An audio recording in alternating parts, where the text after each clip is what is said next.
Bro నీకేంద్ర బట్టా shop ఉంది కదా అంటారు బ్రో. బ్రో వచ్చే టైం ఫిక్స్ ఉంటుంది, పోయే టైం ఫిక్స్ ఉంటుంది బ్రో.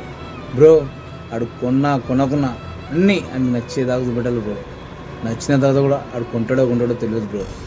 బ్రో సండే ఉండదు, మండే ఉండదు, ఏది ఉండదు బ్రో. గిరాకున్నా ఉండాలి, గిరాకు లేకుండా ఉండాలి బ్రో. నాకు దసరా ఉండదు, దీవాళి ఉండదు, సంక్రాంతి ఉండదు, బోనాలు ఉండదు, ఏ ఫెస్టివల్ ఉండదు బ్రో. అంత షాప్లోనే బ్రో. భార్య పిల్లలు ఫోన్ చేస్తారు, డాడీ పార్క్ తీసుకో, డాడీ ఇక్కడికి వెళ్ళాం. నో ఛాన్స్, ఎందుకంటే బట్టర్ షాప్ ఉంది కదా, ఇక్కడనే ఉండాలి. పిల్లలైనా పెళ్ళామైనా, నా సంతోషమైనా నా దుఃఖమైనా బట్టర్ షాపే బ్రో. బట్టర్ షాప్కి ఇన్ని కష్టాలు బ్రో, నేను చెప్తున్నాను. ఇన్ని కష్టాలు అంటే ఏ సుఖం ఉండదు, ఏ ఎంజాయ్ ఉండదు. ఒకరోజు నిమ్మ కొడితే కట్టాలి, ఎప్పుడు కట్టాలి, గిరాకీ వెళ్ళిపోతుంది, ఒక టెన్షన్. అందరూ అంటారు నీకేంద్ర బట్టర్ షాప్ ఉంది. బట్టర్ షాప్ కష్టాలు తెలిసిన తర్వాత ఎవరు బట్టర్ షాప్ పెట్టాడు.